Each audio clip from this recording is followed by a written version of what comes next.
Our multiracial dialogue that was held in this room upstairs was facilitated by Minty Longearth, Jerry Abarosa, and Joseph Colon. Let's thank them for their service.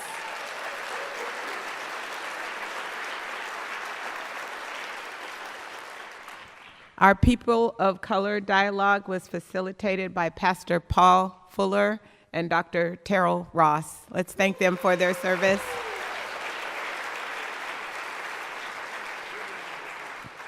And our white dialogue was facilitated by Dr. Kathy Aubert and 20 of my most wokest white people friends. Let's give them. And while, we laughed a little bit about that, we had a serious conversation this morning. And I want to thank you for leaning in and hanging in. Thank you for being vulnerable. I know there were tears shed.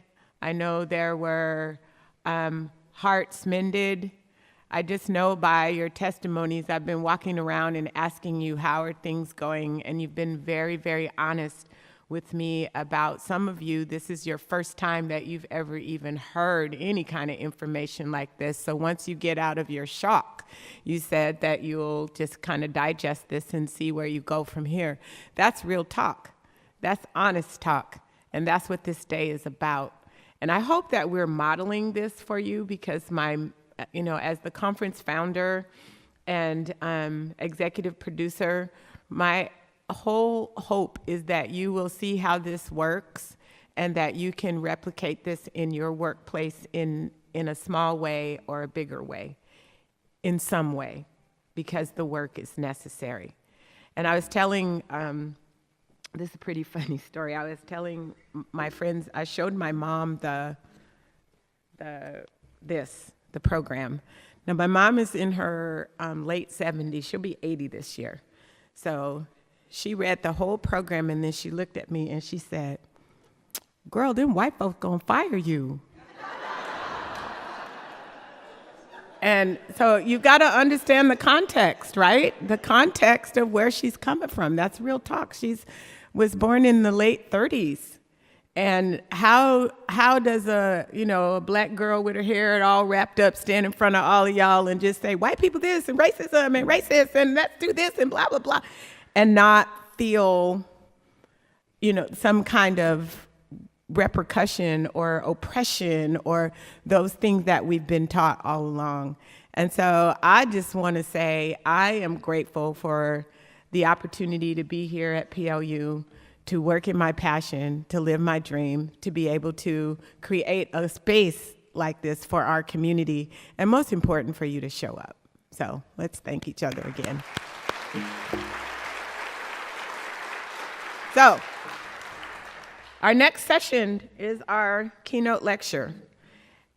Dr. Maria Chavez is Associate Professor of Political Science here at PLU, specializing in American government, public policy, and race, and politics. She is currently serving as the department chair. Dr. Chavez's work centers on the progress and barriers of Latinos in American society. Specifically, her research is focused on the political and social incorporation of Latinos in various locations and circumstances, ranging from vulnerable, undocumented Latinos living in the shadows to successful Latino professionals. She has published numerous peer-reviewed articles and blogs for Racism Review, having been a regular contributor since 2010 with more than 32 blogs to date. Dr. Chavez has also published editorials about immigration in local newspapers, including the Seattle Times and the News Tribune. Born in Northern California, the eldest of 4 children, Dr. Chavez is the first person in her family to have graduated from college. Professor Chavez earned her BA cum laude from California State University, Chico College of California State University, Chico College of Social Sciences in 1992. Her MA with distinction, California State University, Chico, in Political Science, 1995, and her PhD in Political Science from Washington State University. Okay, but I did say UW earlier, so from Washington State University in 2002. Prior to her academic post at PLU, Professor Chavez held assistant professorships in political science at Boise State University and at Seattle University. Dr. Chavez is the author of 3 books. The most recent, She Will Speak With You Today. I'm holding it now.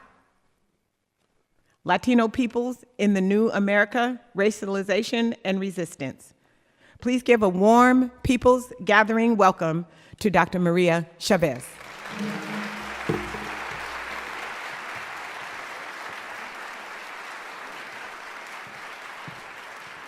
Okay, is my mic on? Can you hear me? Hello, hello, which one's on? This one, okay, good. Well, thank you very much for the opportunity to speak with you today. I'd especially like to give my sincere thanks to Melanie. It feels like a very sacred place, and I'm so honored to be invited to this gathering. It's my great pleasure to be here. The takeaway message I'd like to leave you with today is that while we are seeing, and I need the clicker, great, okay. We're seeing a backlash against people of color, the likes of which we haven't seen in a very long time. But I think that there are ways that we can fight against this. Based on my personal experiences and based on my research, there are things that we can do to turn things around. So in my remarks today, I offer us to think about how to support people of color through our respective professional arenas, whether it's as educators, people who work in government, policymakers, people who are in nonprofit sectors, social workers, just folks who care about our democracy and its values of liberty and justice. I think together we can stand up against the current racism that is threatening us all. And so today I'll share some of the barriers that I encountered as a socially constructed community of Latinos are constructed as a social threat, is all I can say. And so I'll share some of the backgrounds that I experienced on my way to the PhD as a woman of color. Then I'll provide some examples of President Trump's current war on people of color. There are so many that I can provide, but I'm just going to provide some examples of his rhetoric and then some examples of one example of his public policies.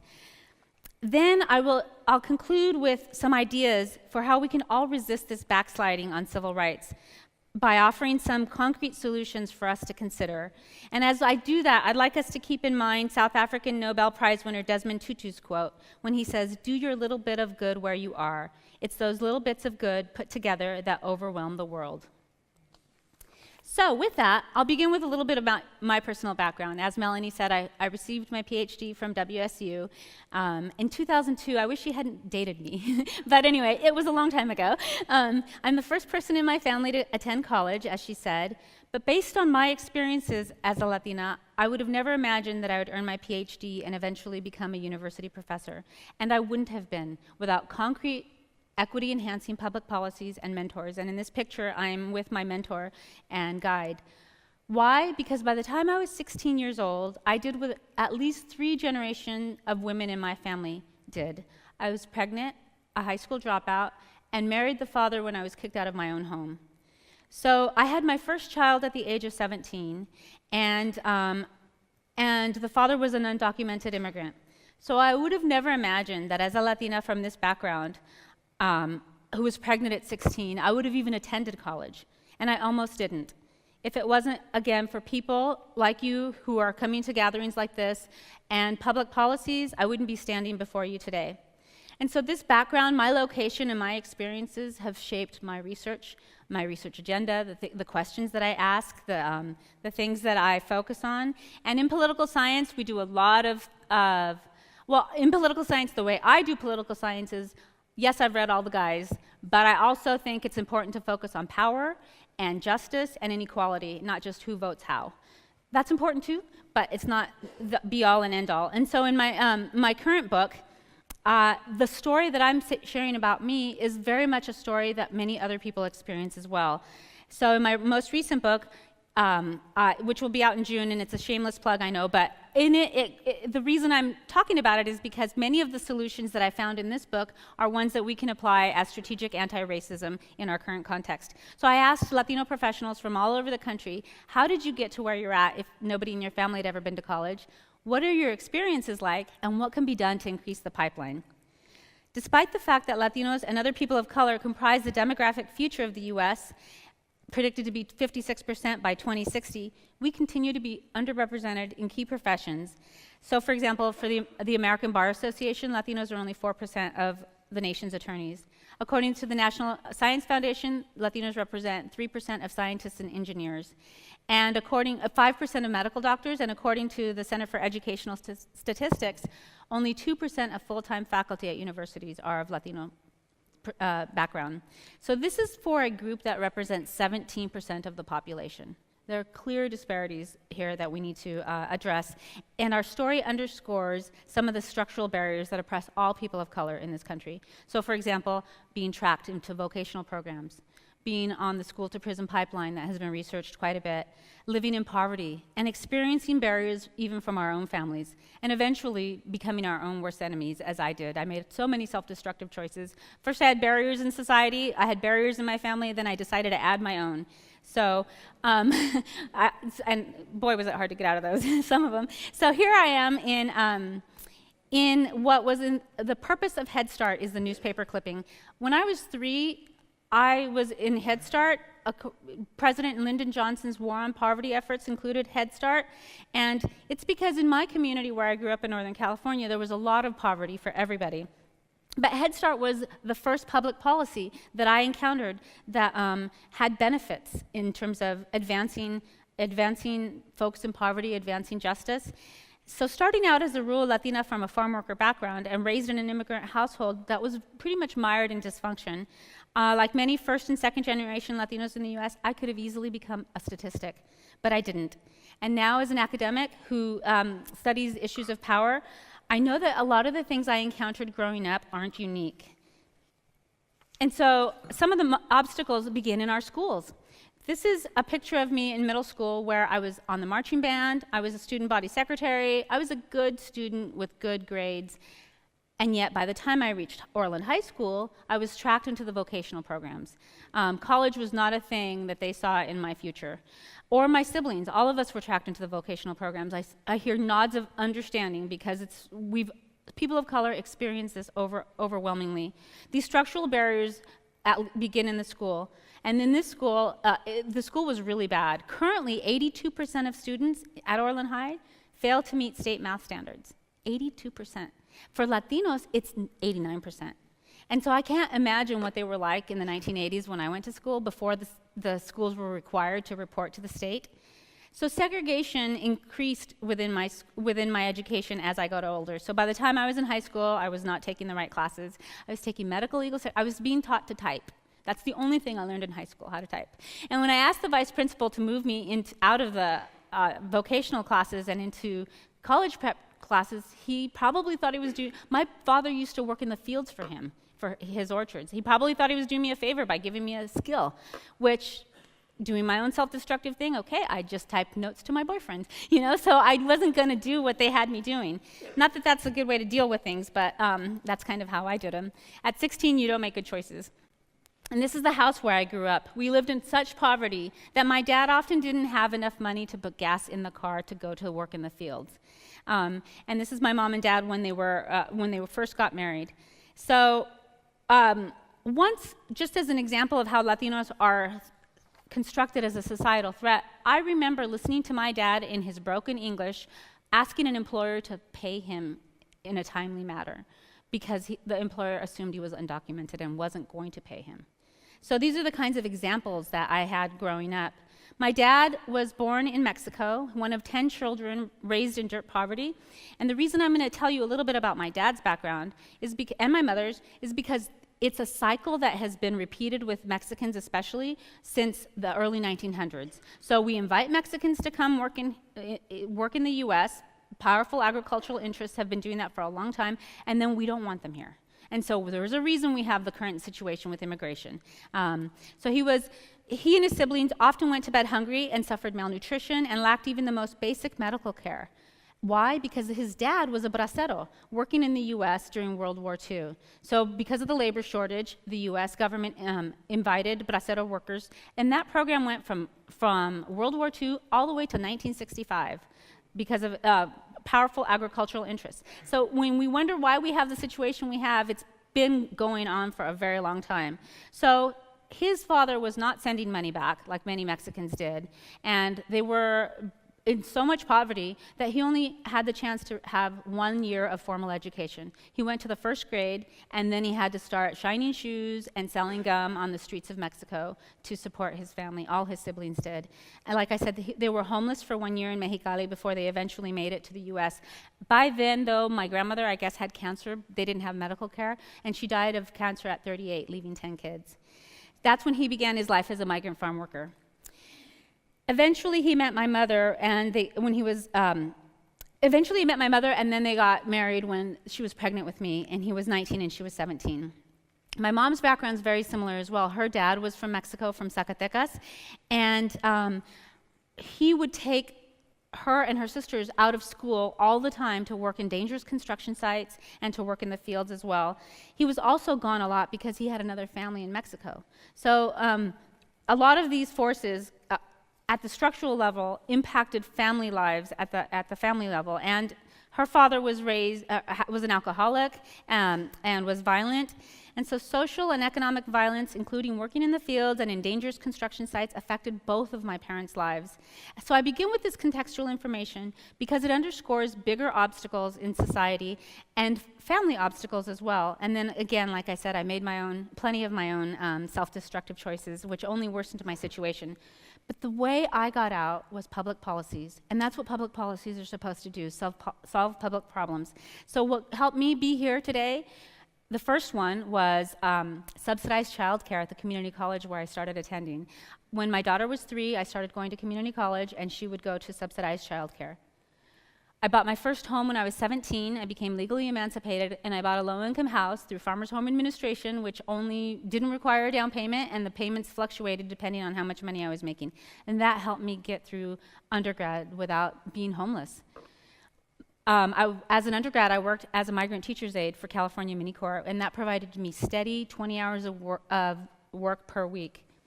And then finally, I received affirmative action scholarships such as the Compact for Faculty Diversity, which even made graduate school a possibility.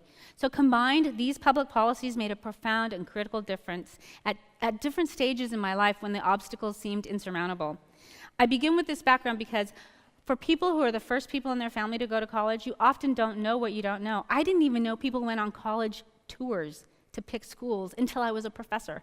And so then I thought, okay then, so I didn't do that. I applied to one university, the town in which I was born, Chico State, and then I applied to 2 graduate schools, and that's it. So I didn't even know about that. So that highlights, though, the critical role of public policy. And Harold Laswell is the founder of the field of policy studies, and he argues that it's about promoting human dignity. One of my advisors calls public policies our ultimate commitments to one another. So I want us to think about the commitments we have to one another, especially during this time when we have our president waging a war against people of color. And now I will turn to some examples of President Trump's war on people of color.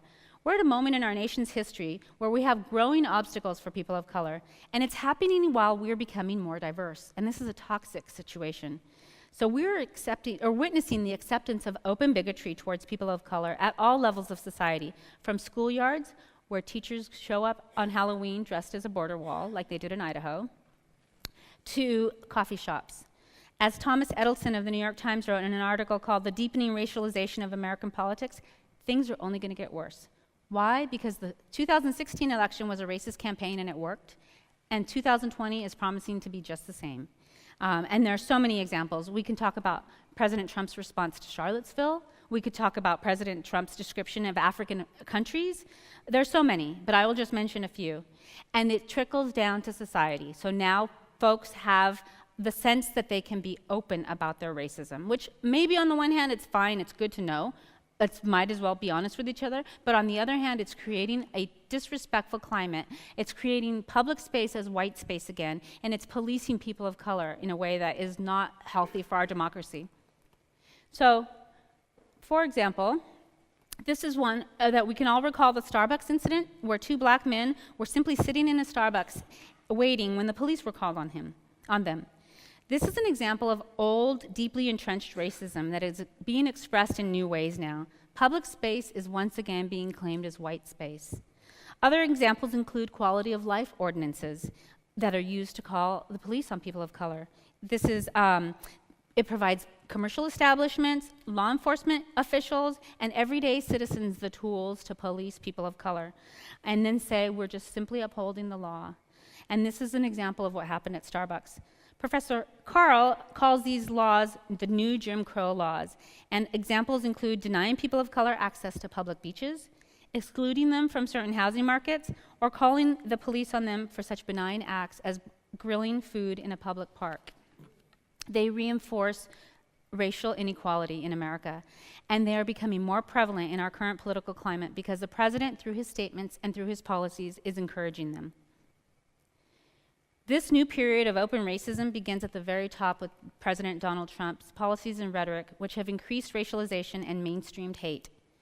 People of color are currently being racialized in society by our leaders, and unless we all challenge this, we're going to be dealing with the negative consequences far beyond his presidency.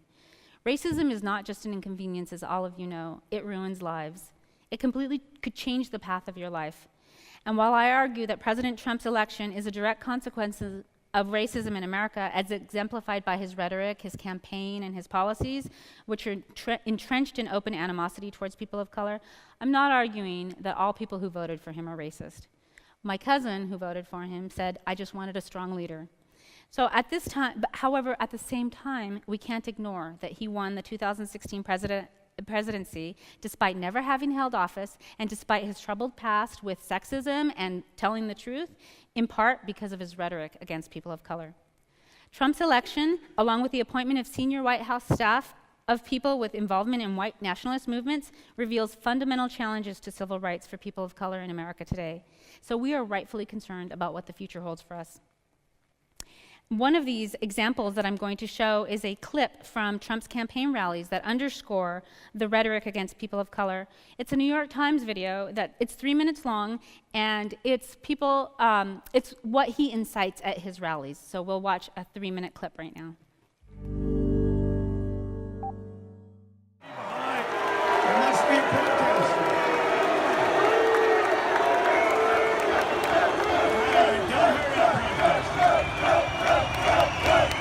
Thank you. Do you know the safest place in the world to be is at a Trump rally?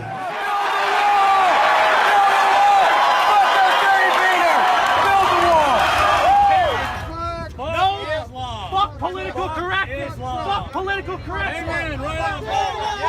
Build that wall! Fuck Islam, baby. Yeah, I am. You're making me leave. All right, because I chose to express myself. Fuck Islam. Fuck them. Get in here. Take a picture. Fuck Islam. God bless Donald Thank Trump. you for not taking the shirt off. I did. Fucking A, baby. What's your problem with Trump? The Constitution says that religion is a right Keep for all tabs people. on that. Muslim is not a religion, partner. It's an ideology. You don't come and talk about America when you're supporting Muslims. Good luck to you. Obama doesn't need a religion. Tuesday, go to the polls and vote for Donald Trump. Our president has divided this country so bad. Fuck that nigga. There's a group out there, just throw him the hell out. Get the fuck out of here. Get out. Get out.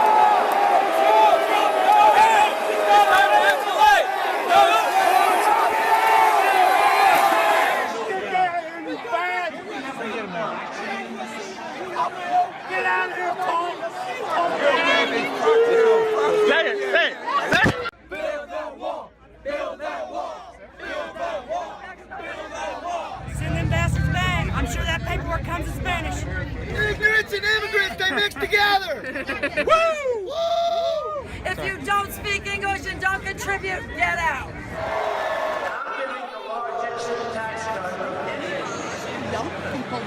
Hillary Clinton needs to get her ass spanked.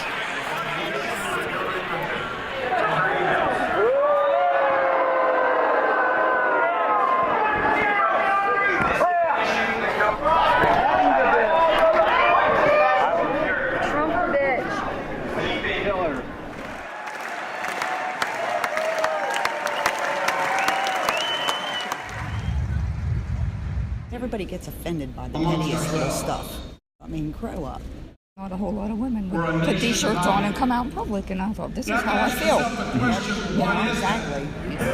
I feel he's the last chance we have to establish law and order and preserve the culture I grew up in. So far, we're doing well, though, right? Have I been a good messenger? This is a movement like people have never seen before.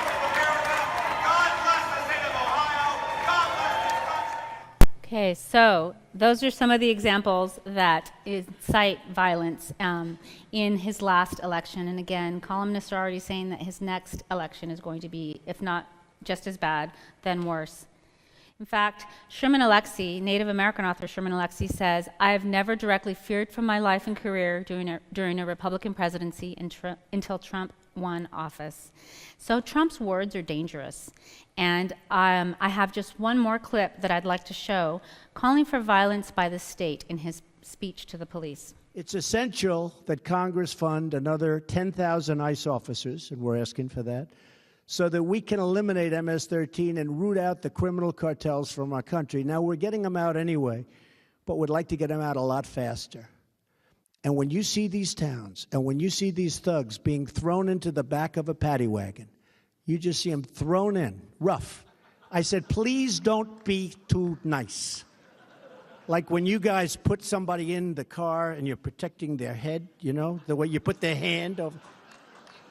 Like, don't hit their head, and they've just killed somebody, don't hit their head. I said, you can take the hand away, okay?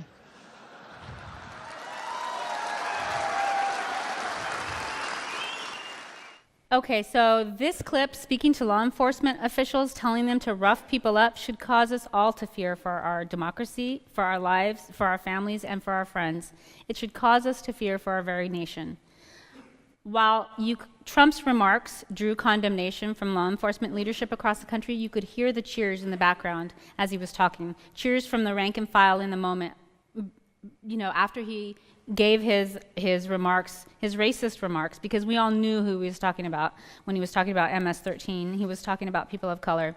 So these are scary times for people of color when violence is being openly promoted and supported by our government leaders, from the most powerful man in the U.S. down to our street-level bureaucrats, our police officers. This is what scholar Natalie Molina calls old racial scripts. So we're taking, in How Race is Made in America, she talks about racial narratives and racial scripts that are reused over and over again in different generations, but that are understandable for current policy debates. So for example, crime, disease, these are all old narratives about Latinos and other people of color. There are other examples of Trump's war against people of color. David Leonhardt, columnist for the New York Times, wrote an article called "It Isn't Complicated, Trump Encourages Violence," in which he argues Trump is to blame for increases in white nationalist violence. He argues that statements that Trump makes, like, "I have Second Amendment people who will prevent the liberal judges from being appointed," or when he encourages, as we just saw, police officers to bang suspects' heads against car roofs, or when he tells people at rallies to, quote, "knock the hell out of hecklers," or, quote, "knock the crap out of protesters," and send him the legal bills. In this one, he says, "I have the support of the police, the support of the military, the support of bikers for Trump. I have the tough people." But they don't play it tough until they get to a certain point, and then it would be very, very bad. So these are all examples of what Leonhardt believes are Trump's dangerous musings about violence. He states, quote, "The president's continued encouragement of violence and white nationalism is part of the reason that white nationalist violence is actually increasing." Increases in violence are happening. According to the FBI and to the Anti-Defamation League, they're up 73%, especially in extremist-related killings during the last 4 years. According to the Anti-Defamation League, last year alone, 39 of the 50 extremist killings were committed by white supremacists. This is all in a context of where people of color are already experiencing so many obstacles in society, and while our demographics are changing so much. Other examples include questioning our first African-American president's citizenship, making disparaging comments about U.S. District Judge Gonzalo Curiel, suggesting he'd be biased against him because of his Mexican ancestry, trying to ban all Muslims from entering the U.S., and making disparaging comments about Puerto Ricans after their hurricane. Here's another example. Our great African-American president has not had a positive impact on the thugs, so I can't read that. So, happily and openly destroying Baltimore. And of course, this is the one that headed off his campaign. One of the most repeated racial scripts is that of Mexicans as criminals and rapists, even to the point of declaring a national emergency at the southern border to bypass Congress for more money for a wall. Trump's open, bigoted rhetoric has turned into horrific public policies as well, and they're aimed at people of color. He's held true to many of his promises. Perhaps one of the most horrific is child separations. We've gotten to the point where public policy, instead of being a source of dignity and promoting human dignity, as Harold Laswell says, it's now instead separating children from their parents. Here's a picture of a mom crying from Guatemala after her 7-year-old girl was taken from her, and she was deported back to Guatemala without her daughter. Last April, more than 2,600 undocumented children were separated from their parents at the border under Trump's zero-tolerance policy. Many remain separated. Border agents lied to and coerced parents, telling them that they were taking their children to get baths, or telling them that if they didn't sign a paper, they would never see their children again. These examples all point to a very dark shadow of American society. We consider ourselves a land of immigrants, but we've always been xenophobic at the same time. For people of color, xenophobia is nothing new. For Native American groups, this kind of taking children away from their parents is nothing new. But we should be beyond these kinds of horrific public policies. To an American of many immigrant groups, Native American and other people of color, this isn't news. Immigrants know all too well what it's like to be needed for our labor, but despised for our presence. We've been down this road so many times. Recall in the 1800s, the Chinese Exclusion Act. Congress passed in 1882 a Chinese Exclusion Act when Chinese represented 2% of the population. Or the Gentleman Agreement Act of 1904 against the Japanese. Or the Mexican repatriation during the Great Depression. So again, that cycle of inviting Mexicans in and then kicking them out. And so during the Great Depression, there was the repatriation, which some scholars estimate 60% of the people sent back were American citizens. Why? Because the parents were Mexican, but the children were citizens. And then Operation Wetback in the 1950s, and of course the internment of Japanese during World War II. We have a dark history of treating people of color in ways that are very dehumanizing and anti-democratic. Fox News opinion host Laura Ingraham compared this policy of taking children from their parents away to summer camp. Child separation is the kind of tragic policy that law professor Ng argues brings shame to us as a nation and violates our constitutional rights. He says the age of hysteria over immigration in which we live leads to tragic policies that challenge us as a moral society. Policies that are unnecessarily harsh, that show a demonizing side of our character are senseless. They bring shame to us as a civil society. Here's a picture of kids sleeping on the floor. And there's been so many stories about the trauma that these children have been through. This trauma will last a lifetime for many of them. It's not only a clear violation of human rights, but also of our constitutional rights guaranteed to, quote, all persons, not all American citizens. Alone, scared, in metal cages, without being able to speak English or even knowing when and if they'd see their parents again, these children have experienced frightening circumstances. And as you saw from the last slide, some are as young as toddlers, and they've been traumatized by this horrific policy that may have effects for decades. Many have been reunited with their parents thanks to a class action lawsuit brought on by the ACLU, but many still remain separated, and you can see reports of the psychological harm that's been done. The NewsHour has been doing lots of features on child separations, but one of the segments showed a 5-year-old who wouldn't allow his mother to touch him.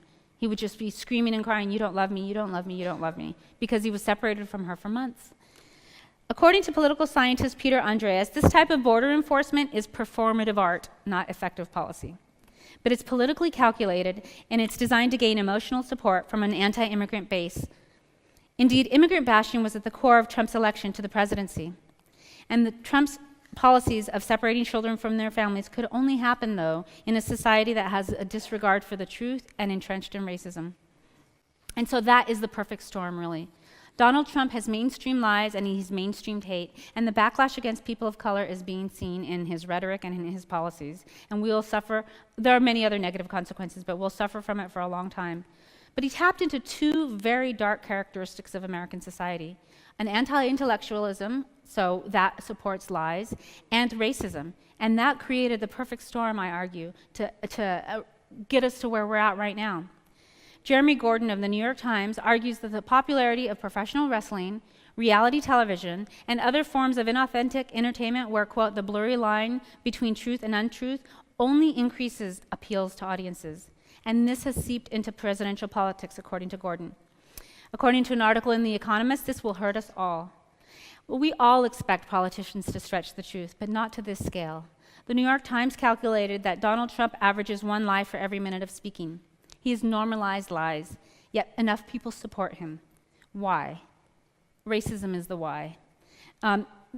Fagan argues for a concept called the white racial frame, and this explains our current situation. Well, Fagan argues it explains from our founding to today. And this is the second part of the perfect storm. Many people support Donald Trump because he offers an easy enemy in people of color for their circumstances.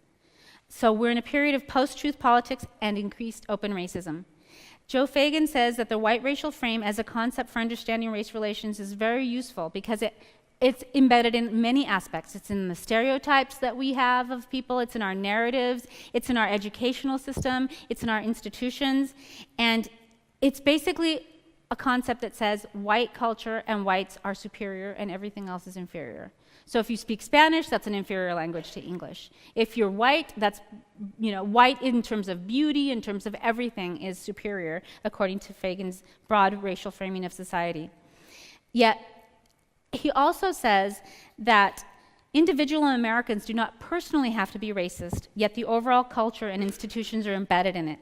And so I'll show you some quick examples just to show how embedded whiteness as the norm is in society. So here's our government.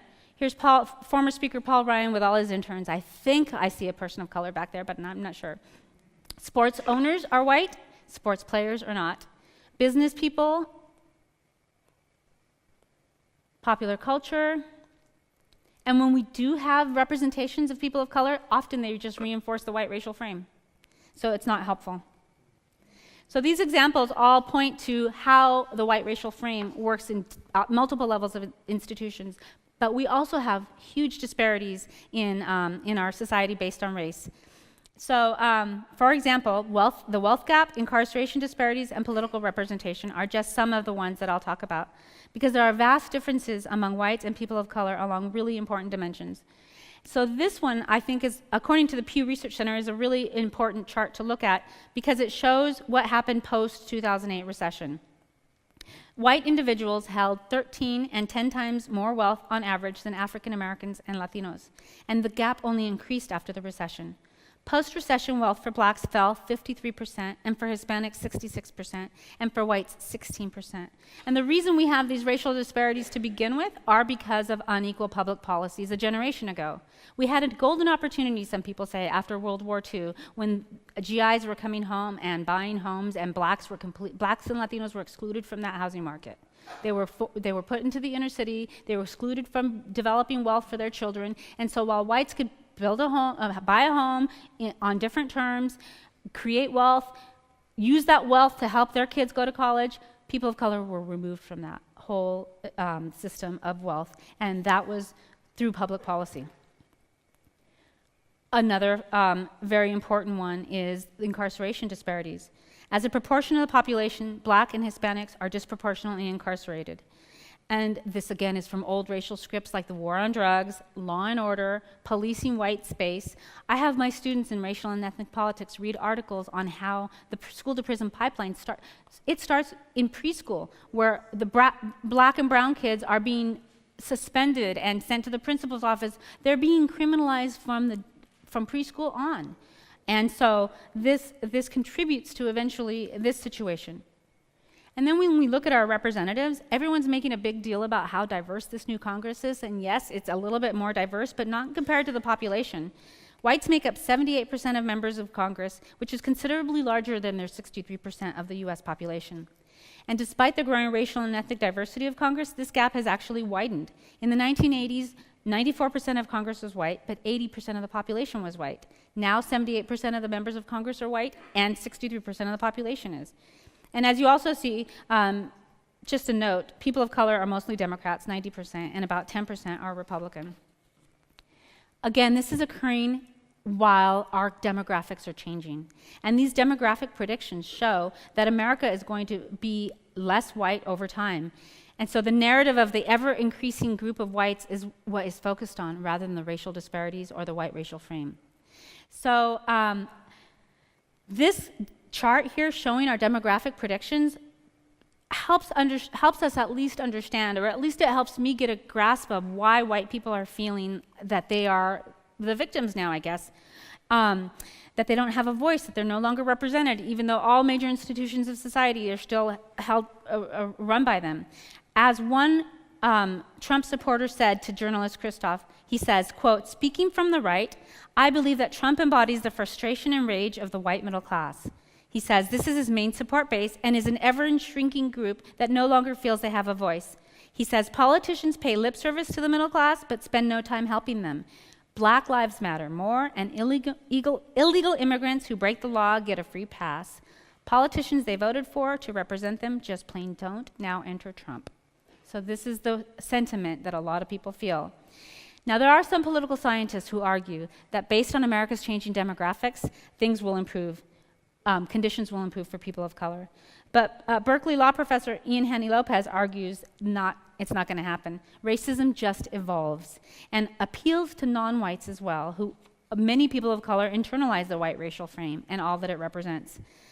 And so Haney-Lopez calls this dog whistle politics. He says, racism is not going to evaporate on its own, not even under the sun of demographic change. So what Trump has done is tap into the long history of racism in the US.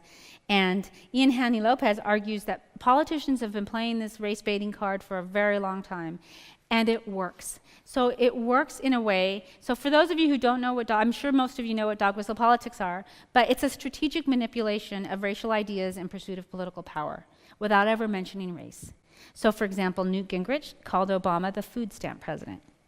Ronald Reagan made references to young bucks buying T-bones on welfare, or welfare queens. And in none of these examples was race mentioned, but we all know what the racial undertones were. Dog whistle politics convinces average white Americans to support public policies that transfer wealth or power to the extremely wealthy. And so it results in a situation where whites feel like the victims of discrimination, while at the same time promoting policies that increase racism and discrimination against people of color.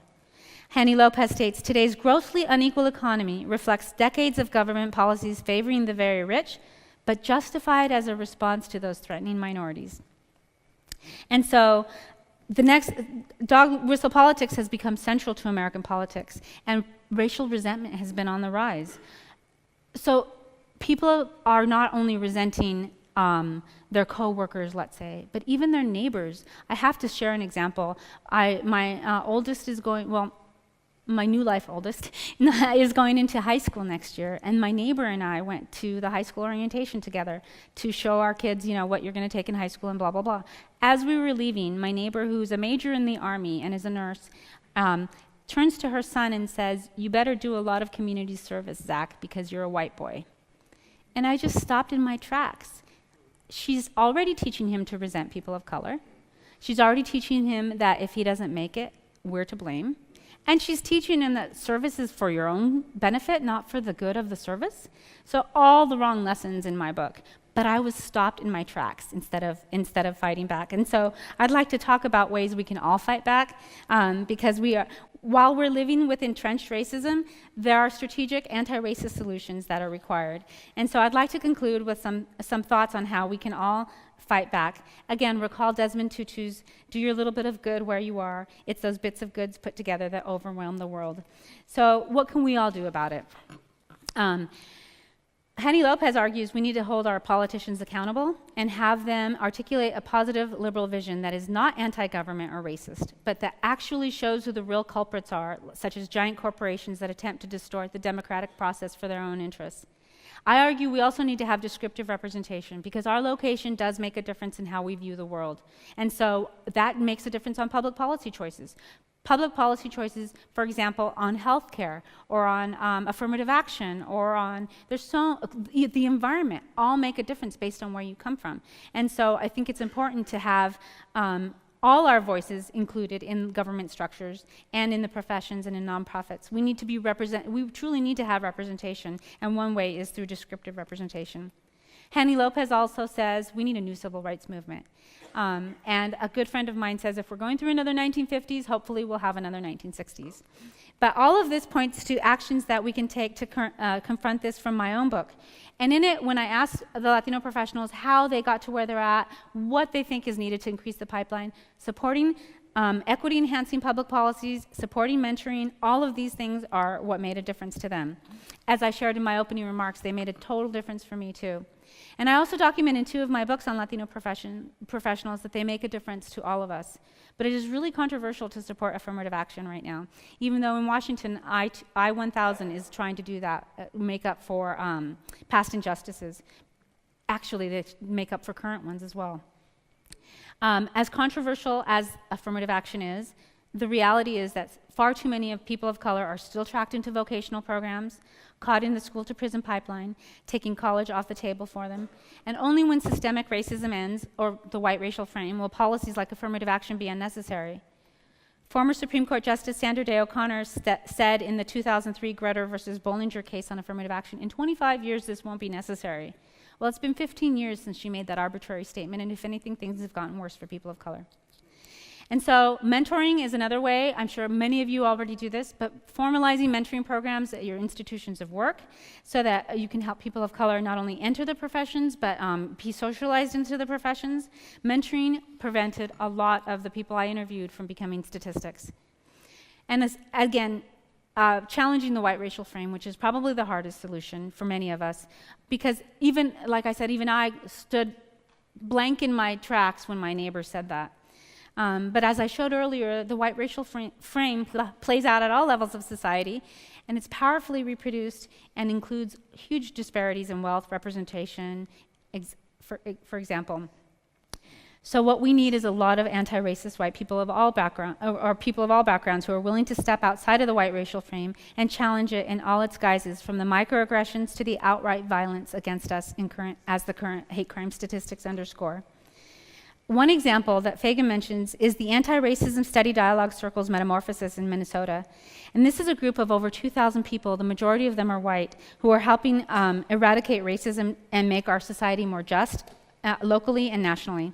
It's a great model for people who are interested in how to fight against the white racial frame.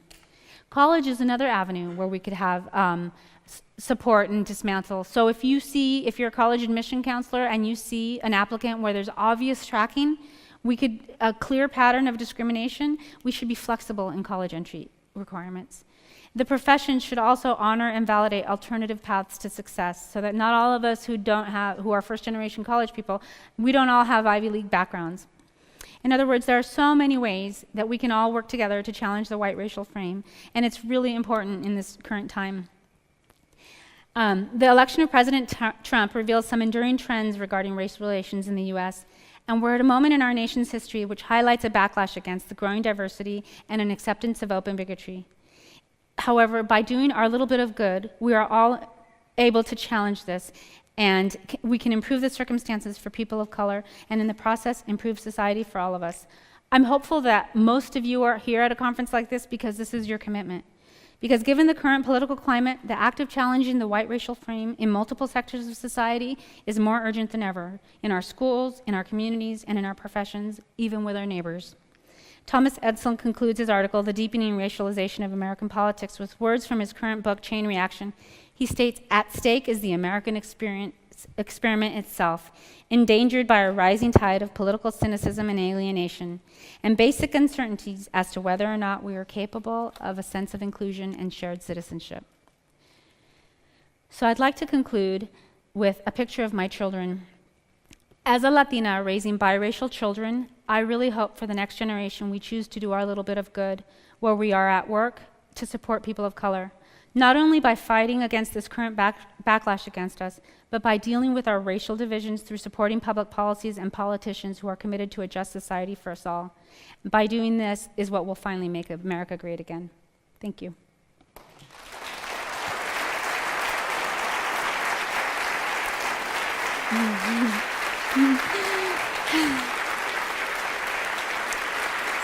So I think we have time for questions, and there are a couple of mics out there. If anyone has any questions or comments, suggestions, ideas.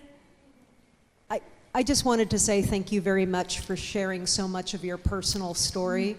I think that building relationships, even though you're a speaker and we're an audience, is going to bootstrap this movement and make it really real, and you have my personal commitment. Thank you. Thank you so much.